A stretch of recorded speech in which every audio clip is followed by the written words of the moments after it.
वो प्राप्त करने के लिए बाबा सिद्धेश्वर आप सबको शक्ति प्रदान करें, ऐसी मैं उनके चरणों में प्रार्थना करता हूं। आज के इस कार्यक्रम में मंच पर उपस्थित हैं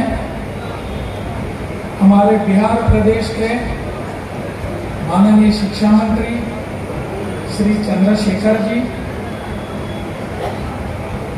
अपने विश्वविद्यालय के कुलपति रामकिशोर प्रसाद रमन जी, प्रति कुलपति आभा सिंह जी, कुल सचिव मिहिर कुमार ठाकुर जी, मेरे राजभवन से पधारे प्रधान सचिव रॉबर्ट चंपू जी, अन्य विश्वविद्यालय के यहाँ उपस्थित कुलपति, विश्वविद्यालय के पदाधिकारीगण, शिक्षकगण, शिक्षकेतर कर्मचारीगण, जिन उपस्थित सभी विद्यार्थी, उनके अभिभावक, यहाँ इलेक्ट्रॉनिक और प्रिंट मीडिया के सभी प्रतिनिधिगण, अन्य सभी बहनों और भाइयों, मैं जानता हूं समय बहुत हो चुका है, आप सबको भूख भी लगी है और ऐसे समय में माननीय कुलाधिपति का भाषण सुनना कितना कठिन होता है वो भी मैं जानता हूं, लेकिन आपके सामने और कोई चारा ही नहीं है। आपको यहाँ बैठना है और सुनना है। इन तालियों का अर्थ मैं समझ सकता हूं कि आपको क्या चाहिए, परंतु कुलाधिपति होने के नाते आपके सामने कुछ विषय रखना मेरा कर्तव्य भी बनता है। इसलिए आप सभी मुझे क्षमा करेंगे, यही मैं आपसे अपेक्षा करता हूं। आज का यह दीक्षांत समारोह बहुत ही हम सबके जीवन में, आपके जीवन में एक विशेष महत्व रखता है। आपके इस विश्वविद्यालय ने पिछले कुछ वर्षों से जो प्रगति की है, एक बढ़ता आलेख सबके सामने रखा हुआ है और इसका कारण यह है, इसका कारण आप सभी है। हमारे विद्यार्थी मित्र जो है, छात्र मित्र हैं, यही इसका कारण है जिसके कारण यह विश्वविद्यालय प्रगति के इस पथ पर आगे बढ़ता है। आपने बहुत मेहनत करके यहाँ के शिक्षा को अपनी ओर खींच लिया है। यहाँ के शिक्षक जो हैं, आचार्यगण जो हैं, इन्होंने निश्चित रूप से कुछ प्रयास किए हैं, परंतु इसको अगर आप अपने में आत्मसात नहीं कर पाते तो यहाँ का विश्वविद्यालय आगे नहीं बढ़ पाता। आप सबको मैं बधाइयाँ देता हूँ, आप सबका मैं अभिनंदन करता हूँ। आने वाला समय जो है वो आपके लिए राह चुनने वाला समय है। आगे जाकर हमको क्या करना है, किस दिशा में जाना है और आगे जाकर कैसे यशस्विता प्राप्त करनी है, इसके लिए सोचने का समय है। आप एक चौराहे पर खड़े हैं, क्या करना चाहिए, कहाँ जाना है, किस दिशा में जाने की आवश्यकता है। समाज में आप जब जाएंगे तो आपको बार बार कोई आपकी डिग्री नहीं पूछेगा, आपके उपाधि क्या है, आपने कितने गोल्ड मेडल लिए हैं, कितने प्रतिशत आपके गुण हैं, मार्क हैं, कोई आपको आगे जाकर पूछेगा नहीं। आपका बर्ताव कैसा है समाज में, आप किस प्रकार का बर्ताव करते हैं, लोगों के सामने किस प्रकार से पेश आते हैं, इसको महत्व दिया जाएगा। तो बार बार नहीं पूछेंगे, आपको जाकर वहां पूछेंगे, अरे फलाना व्यक्ति जो है बीएन मंडल विश्वविद्यालय से स्नातक होकर या स्नातकोत्तर पदवी लेकर बाहर आया है, डॉक्टरेट लेकर बाहर आया है, इसका बर्ताव कैसा है, समाज के प्रति इसकी सोच कैसी है, लोगों के बीच जाकर वह काम कैसे करता है, इस पर आपका आने वाला समय निर्भर करता है। इसलिए मैं चाहूंगा कि आप इस दिशा में विचार करें। अगर मैंने किसी को पूछा कि आप तो अभी पदवीधर हैं, स्नातक हो गए हैं, आपको स्नातकोत्तर पदवी भी मिल चुकी है, आगे जाकर आप क्या करेंगे? हमारे सामने कोई प्रश्न है, लेकिन सामने हमारे उत्तर भी होना चाहिए, उसके समाधान भी होने चाहिए। मैं स्नातकोत्तर होकर क्या नौकरी ढूंढने के लिए जाऊंगा? कहां नौकरी मिलने वाली है? नौकरी देने वाले जो होते हैं, जैसे कि सरकार होती है, कुछ निजी संस्थान होते हैं, इनकी भी कुछ मर्यादाएं होती हैं। वो सभी लोगों को नौकरी देने के लिए सक्षम होते हैं ऐसा नहीं, मन में इच्छा होती है देने की, परंतु उनके लिए कुछ मर्यादाएं होती हैं। इसलिए हम सबको सोचना पड़ेगा कि हम नौकरी मांगने वाले बनकर आगे जाएंगे हमारी डिग्री लेकर, या नौकरी देने वाले बनेंगे। हम सबको नौकरी देने वाले बनना चाहिए। मैं नौकरी देने वाला बनूंगा, इसके लिए क्या प्रयास करना है, उस पर विचार करने की आवश्यकता है। सरकार अपनी यहाँ की सरकार हो या केंद्र की सरकार हो, दोनों के प्रयास होते हैं कि आपके सामने कुछ योजनाएं रखें, इसके लिए वित्तीय सहायता दी जाए और आप नौकरी ढूंढने वाले बनने के बजाय नौकरी देने वाले बनने चाहिए। इस पर इनका भर होता है, इसका आग्रह होता है। हमको सोचना है और निर्णय करना है। यहां से जाते समय हमको यही निर्णय करने की आवश्यकता है। आप सब यहां आए हैं डिग्री लेकर जाने के लिए, परंतु यह डिग्री जो है, यह कागज जो है, एक कागज का अर्थ उपयोग मर्यादित रूप में है। आप इस दिशा में जाकर काम करेंगे, इस पर सब पर आपका भविष्य बनेगा।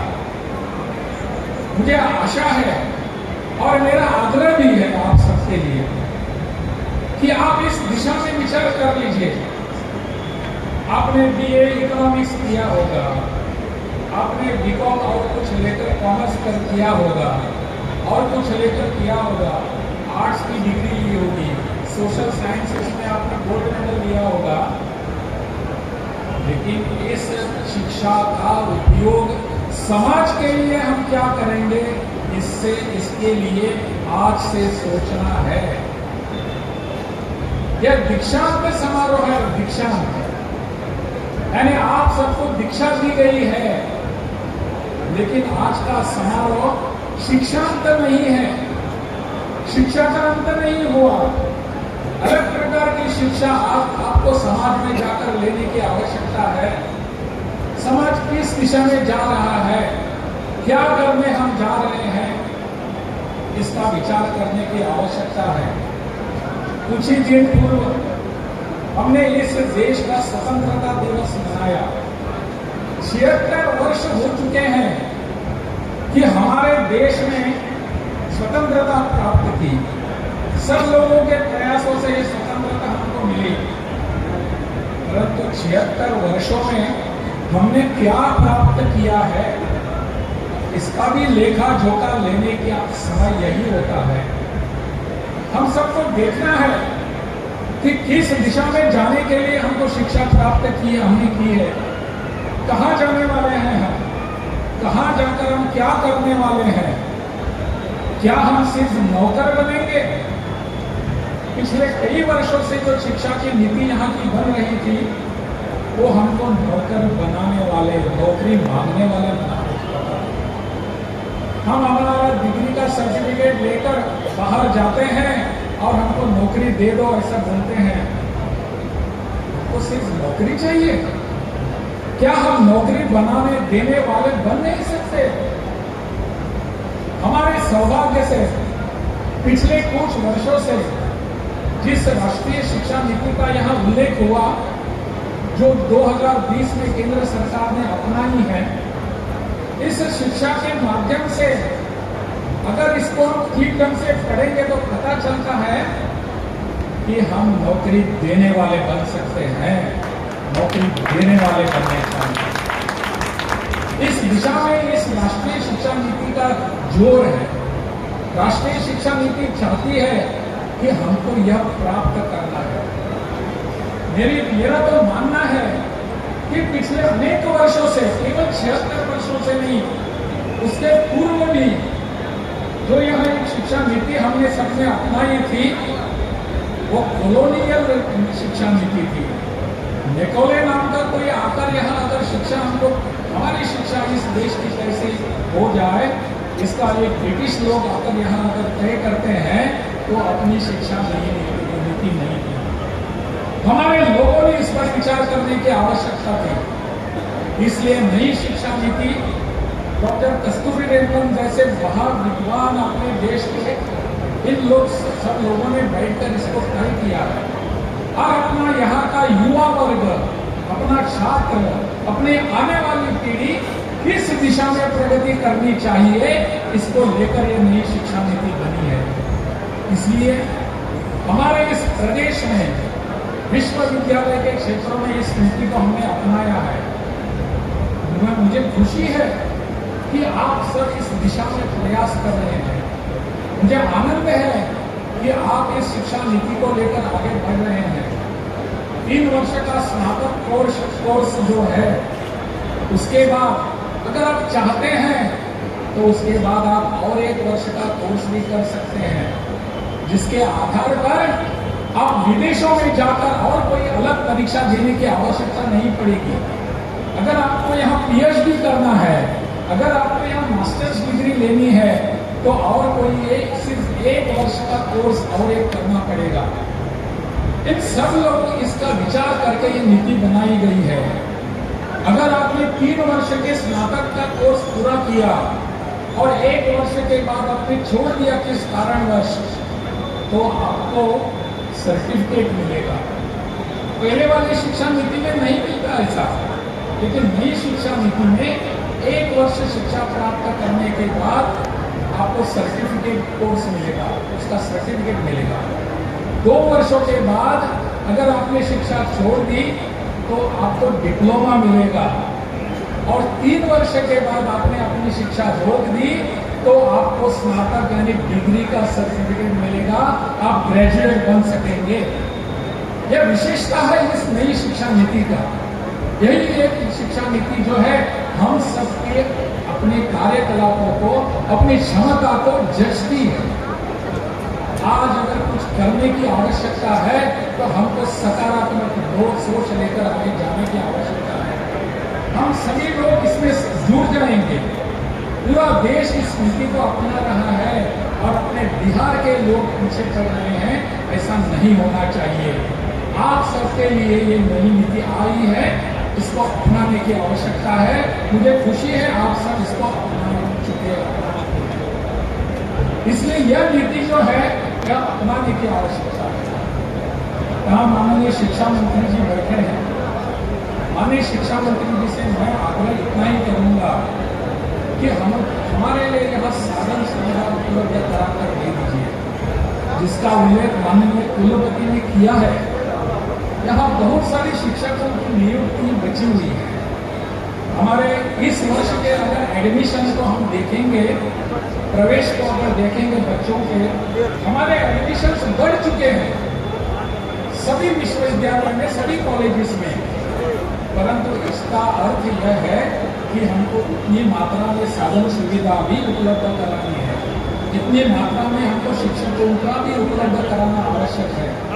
इसलिए मेरा आग्रह है, कितने हैं क्या है उसकी टेक्निकलिटीज उसके आंकड़े में मैं जाना नहीं चाहूँगा, लेकिन हमारे शिक्षा मंत्री हमारे यहाँ की सरकार भी इस पर सकारात्मक दृष्टि से विचार कर रही है।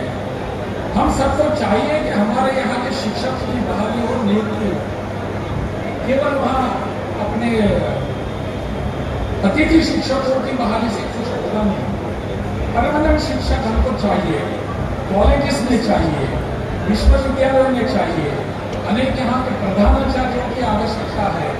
इन सब की आवश्यकता की पूर्ति अगर हो जाती है तो हमारे बैठे हुए और यहाँ देखने वाले भविष्य का सपना देखने वाले सभी विद्यार्थी निश्चित रूप से हम सबको दुआ देंगे, हमको आशीर्वाद देने वाले हैं। इसलिए करने की आवश्यकता है, इन बच्चों के लिए करने की आवश्यकता है। हमारे यहाँ बताया गया, माननीय शिक्षा मंत्री जी ने बताया, बाकी सब लोगों ने बताया कि हमारा इतिहास कितना अच्छा है। शिक्षा के बारे में हम क्या करते थे, बिहार की संस्कृति, बिहार का इतिहास, बिहार की परंपरा इतनी समृद्ध है कि पूरा देश और विदेश में हमसे मार्गदर्शन लेता था। आज क्यों नहीं ये अवस्था आ रही है? ये इतिहास क्यों है? वर्तमान क्यों नहीं है? आज वर्तमान में भी ऐसे होने की आवश्यकता है कि बिहार की शिक्षा पूरे देश को मिलनी चाहिए, पूरे देश से विद्यार्थी बिहार में आने चाहिए। ऐसी एक अवस्था फिर से प्राप्त हो सकती है, क्यों नहीं? आपके कारण हो सकती है, हम सबके प्रयासों के कारण हो सकती है। मुझे उस दिन की प्रतीक्षा है जिस दिन हमारे विश्वविद्यालय में, बिहार के विश्वविद्यालय में बिहार के बाहर से लोग आकर शिक्षा प्राप्त करने के लिए यहाँ एडमिशन लेंगे। उस दिन की हम सबको प्रतीक्षा है। हमारी शिक्षा, वर्तमान के काल की शिक्षा इतने ऊंचे स्तर पर आने की आवश्यकता है। तो कोई एक का प्रयास नहीं हो सकता, सबका प्रयास होना चाहिए। सब मिलकर इसमें करते हैं, सबने इस दिशा में प्रयास करने की आवश्यकता है। अगर किसी को और कोई दूसरी दिशा में जाने की आवश्यकता है, चर्चा करेंगे, उसका समाधान ढूंढेंगे और हमारे बच्चों का भविष्य खराब नहीं करेंगे। पूरे देश में हमारे बच्चों का जाकर जो सम्मान मिलना चाहिए वो हमारे कारण मिलना चाहिए, यह हमारी नीति होनी चाहिए। इसलिए मेरा आग्रह है सब लोगों से, आइए सब मिलकर इस शिक्षा नीति के पीछे खड़े रहकर इसका एक प्रयोग पूरे देश के लिए हम दे सकेंगे। हम नालंदा का उदाहरण बार बार देते हैं, हम विक्रमशिला का उदाहरण देते हैं, हम और किसी का यहाँ उदाहरण देते हैं। क्यों ना अपने आज के विश्वविद्यालय का उदाहरण पूरे विश्व के सामने रखें? मुझे लगता है इसकी आवश्यकता है। हमारे सभी विश्वविद्यालय इस दिशा में प्रयास कर रहे हैं, सभी कुलपति इस दिशा में प्रयास कर रहे हैं।